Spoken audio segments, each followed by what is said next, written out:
పులివెందుల ప్రాంత వాసిగా జగన్ ఓటమిని మీరు ఏ విధంగా స్వీకరిస్తున్నారు? ఈ చంద్రబాబు నాయుడు ఈ లేనిపోని హామీలన్నీ చెప్పడం వల్ల ప్రజలు పింఛనుని 3,000 ఉంటే 4,000 ఇన్ని చెప్పడం వల్ల మనుషులంతా మారినారు. అభిమానం అయితే జగన్కే ఉన్నది. రెడ్లు అప్పుడుండే అభిమానం ఇప్పటికీ ఉన్నది. కాకపోతే ఈ చెప్పిన పథకాలకు ఆకర్షితులై జనాలంతా మారినారు. ఇంకా మళ్ళా ఇప్పుడు ఏం చేస్తాడో చంద్రబాబు నాయుడు చూడాలా. షర్మిలమ్మ విమర్శలు కూడా ఒక రకంగా ఆయన ఓటమికి కారణమయ్యాయి. షర్మిలమ్మ విమర్శలు కూడా ఈ మన కడప జిల్లా వరకు కొంత దెబ్బతీసినాయి. ఆఖరికి పులివెందుల్లో కూడా వైసీపీ కార్యకర్తల పైన దాడులు జరిగాయి. పులివెందులోని వైసీపీ కార్యకర్తల మీద దాడులు విపరీతంగా చేస్తున్నారు. కానీ వైసీపీ ప్రభుత్వం వచ్చినాక ఏ కార్యకర్తను కానీ ఏ పార్టీ వాళ్ళ కానీ ఇబ్బంది అయితే మేము ఎప్పుడు పెట్టలే. ఇప్పుడు ఈ చిన్న సపగా వాళ్ళని అందరినీ చిన్న చిన్న వాళ్ళకి దాడులు చేయడము, రౌడీ చేయడము, షాపులు పగలగొట్టడము, ఇలాంటివన్నీ ఏలనగా మాట్లాడము, ఇలాంటివన్నీ చేస్తున్నారు. ఇట్లాంటి ప్రతికూల రౌడీజానికి దిగి భయభ్రాంతులు చేస్తా ఇలా చేస్తున్నారు. దాని గురించి మేము జగన్ దగ్గరికి వేరంతా చెప్పుకోవాలని జగన్ ఆఫీస్కి వచ్చినాము. రాష్ట్ర పరిపాలన ఏ విధంగా ఉంటుందని రాష్ట్రం కొనసాగితే ప్రభుత్వం అనేది చాలా వ్యతిరేకత ఫుల్గా పెరిగిపోతుంది. ఇప్పటికే ఈ ఒక నెలకే ఇలా చేయడం వల్ల ప్రజల్లో అప్పటికే ఒక 10% మనుషులని మార్పు జరిగింది. ఇలానే జరిగితే ప్రభుత్వం నడచడం కష్టం. వైసీపీ కార్యకర్తలపై టీడీపీకి సంబంధించిన వారంతా కూడా దాడులు అయితే చేస్తున్నారు. దీనికి సంబంధించి మీ అభిప్రాయం ఏంటి? గతంలో మనం చూసినట్లయితే 2019 నుంచి 2024 వరకు వైసీపీ ప్రభుత్వం ఉన్నది. అప్పుడు ఏ ప్రభుత్వంలో కూడా ఎక్కడ కూడా ఒక దాడి జరిగిన ఘటనలు మనం చూడలేదు. ఈ ప్రభుత్వం ఏర్పడిన తర్వాత కొద్ది రోజుల వ్యవధిలోనే కక్ష సాధింపు రాజకీయాలు విపరీతంగా పెరిగినాయి. ఈ కక్ష సాధింపు రాజకీయాల వల్ల ఆర్థికంగానూ కుటుంబం పరంగానూ అన్ని విషయాల్లోనూ చాలా దెబ్బలు తినే పరిస్థితులు కార్యకర్తలు జరుగుతుంది. ఇట్లాంటి ఘటనలు జరగకుండా ప్రభుత్వం సరైన చర్యలు చేపట్టి కింద అధికారుల చేతను వారి యొక్క ఎవరైతే గెలిచినా ఉంటారో ఇట్లాంటి మరి ముందు ఇట్లాంటి ఘటనలు జరగకుండా తగిన చర్యలు తీసుకోవాలని మేము ఆశిస్తున్నాం. అలాగే ఇలాంటి ప్రతి దాడులు ఈ కక్ష సాధింపులు అంటే మళ్ళీ రిపీట్ అవుతాయి. ఎందుకు అవుతాయంటే ఈ మనుషుల వల్ల కక్ష సాధింపులు అనేది ఎప్పటికైనా ఇబ్బందే. దయచేసి ఇలాంటి ఘటనలు జరగకుండా పునరావృతం కాకుండా ఈ యొక్క ఎప్పుడైనా కొత్త ప్రభుత్వాన్ని పులివెందుల్లో రీసెంట్గా చూసినట్లయితే వైసీపీ కార్యకర్తలపై దాడులు జరిగినాయి. దాని మీద మేము జగన్ సార్కి చెప్పాలని వచ్చినాము. దాని మీద గట్టిగా చర్య తీసుకోవాలని. ఇక్కడే పుట్టి ఇక్కడే పెరిగిన జగన్ చిన్నప్పటి నుంచి చూస్తూ ఉంటారు కాబట్టి ఆయన ఓటమిని మీరు ఏ విధంగా స్వీకరిస్తున్నారు? అది మోసం చేసి మూడు కూటమి కలిసి మోసం చేసి అది మా జగన్ సార్ విజయం. అది ప్రజలే మోసం చేయలే, ముగ్గురు కూటమి కలిసి మోసం చేశారు. ఎట్లా అంటే ఏ కోణంలో చేశారు? అంటే ట్యాపింగ్ చేశారా? ఓకే. అయితే ప్రస్తుతం ఈ 5 ఏళ్ల రాష్ట్ర భవిష్యత్తు ఏ విధంగా ఉంటుందని మీరు అనుకుంటున్నారు? అన్నాళ్ళు కూడా తట్టుకోదు ఈ గవర్నమెంట్. సంవత్సరం లోపలనే పడిపోతుంది. మా ప్రజల వ్యతిరేకత వస్తుంది. అమ్మఒడి ఇట్లా అన్నాడు, 2 పిల్లలు ఉంటే 2కి అన్నాడు. ఇప్పుడు ఇంతవరకు ఇడ్సలే అమ్మఒడి. అది 15,000 అన్నాడు, అది ఇడ్సలే.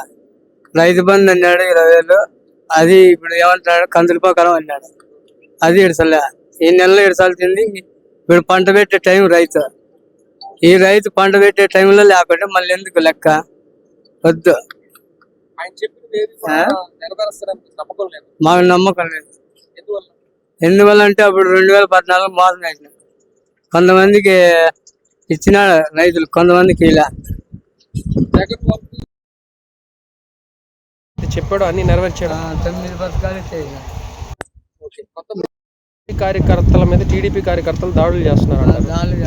మీకు ఏ విధంగా అనిపించింది ఈ ఘటన? మాకు చాలా బాధ. ఎక్కడైనా తిరుపతిలో అట్టే జరిగింది, జమ్మలమడుగులో అట్టే జరిగింది. తాడిపత్రులు పెద్దారెడ్డి మీద రాలేకున్నారు. కొడాలి అనింది, రోజు అనింది, అందరి మీద వేస్తా ఉన్నారు. వాళ్ళని మనం కట్టడి చేయాలి సార్. రాబోయే రోజుల్లో ఏ విధంగా ఉంటుంది? ఖచ్చితంగా వీళ్ళు ముగ్గురు కూటమి అయ్యి మోసం చేసినారు. పెద్ద మోసం చేసినారు. ఓడిపోవడం జరిగింది. అయితే దాని వెనకాల ఏమన్నా రాజకీయ కుట్రలు ఏమన్నా ఉన్నాయని అనుకుంటున్నారు? ఖచ్చితంగా రాజకీయ కుట్రలు అయితే ఉన్నాయి. రాష్ట్ర ప్రజల అంతా జగన్ వెంటే ఉన్నారు. ప్రజలైతే జగన్ మోసం చేయలేదు. ఈ కూటమి ఏర్పడి సెంట్రల్ వాళ్ళతో కుమ్మక్కయ్యి ఈవీఎంలు ట్యాంపింగ్ చేసి జగన్మోహన్ రెడ్డి ఓడిపోయేదానికి ఒక కారణమైంది. అంతేకాకుండా రాష్ట్రంలోని యావత్తు ప్రభుత్వ ఉద్యోగులంతా కలిసి ఈరోజు జగన్మోహన్ రెడ్డిని ఓడించాలని ఒక దురుద్దేశంతో ఆయన్ని కక్షగట్టి ఓడించడం జరిగింది. ప్రజలైతే జగన్మోహన్ రెడ్డి పట్ల ఇప్పుడు ఆదరణ చూపిస్తూనే ఉన్నారు. ఆయన పట్ల ఎప్పటికీ ఆయన పట్ల ఉన్న అభిమానం జరగదు. ఆయన ఎట్లా కంటిన్యూ అవుతుంది. రాబోయే 29లో జగన్మోహన్ రెడ్డి మళ్ళీ ఒక ఉప్పెనలా ముందుకు వచ్చి ప్రజల్లో 100కి 175 గెలిచే అవకాశాలు ఉన్నాయి. ఇప్పుడు చంద్రబాబు నాయుడు గారు ఇచ్చిన హామీలు ప్రస్తుతానికి ఒక హామీ అయితే నెరవేర్చినాడు. 7,000 పెన్షన్ ఇస్తాను, 7,000 పెన్షన్ ఒకటి ఇచ్చినాడు. అమ్మకు వందనం ఎంతమంది ఉంటే అంతమందికి 15,000 అన్నాడు. ఇంతవరకు స్కూల్ తెరిచి నెల రోజులు పడుతున్నా కూడా ఇంతవరకు ఇవ్వలేదు. ఇక రైతు భరోసా అన్నాడు 20,000. పంట పెట్టే కాలము పంటలు కూడా పెడుతున్నారు. రైతు భరోసా అనేది ఇంకా చూసేయలేదు.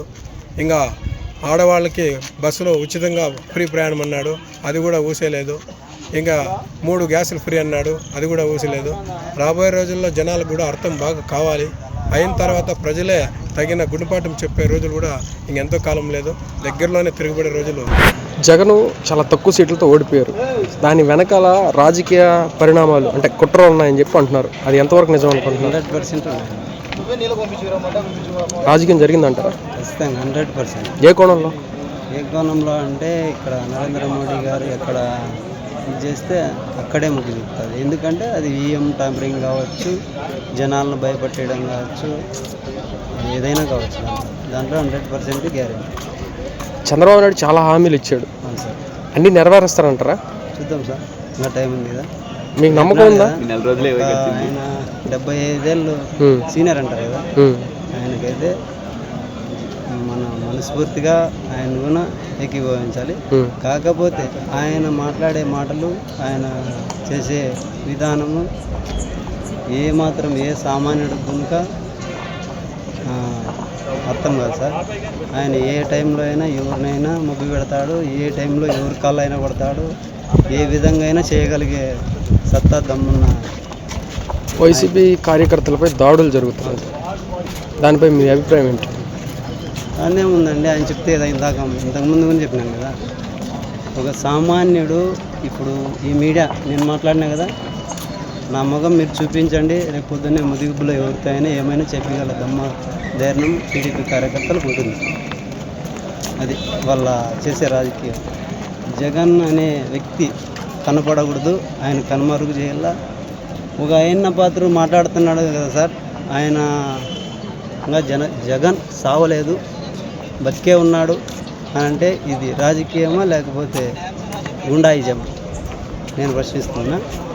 ఒకటి, చంద్రబాబు నాయుడు గారు అనే వ్యక్తి ఏం మాట్లాడుతున్నాడు? ఓపుకుంటే ఎంతమందినైనా కనండి. ఇది ఎంతవరకు నిజం సార్? ఒకప్పుడు నువ్వు అసెంబ్లీలో ఏడ్చినావు, ఆ తల్లిదండ్రులు ఇప్పుడు నీకు కనపరాలేదా? చెప్పండి. చంద్రబాబు నాయుడుకు సామాన్యుడు మాట్లాడుతుండే విధానం మనస్ఫూర్తిగా మాట్లాడండి. నువ్వు ఒక 75 ఏళ్ళు రాజకీయం చేసినాను అని చెప్తుంటావు, ఏమని మాట్లాడుతున్నావు నువ్వు? ఓపుకుంటే ఎంతమందినైనా కానీ నేను ఇస్తా, ఏంది ఇచ్చేది?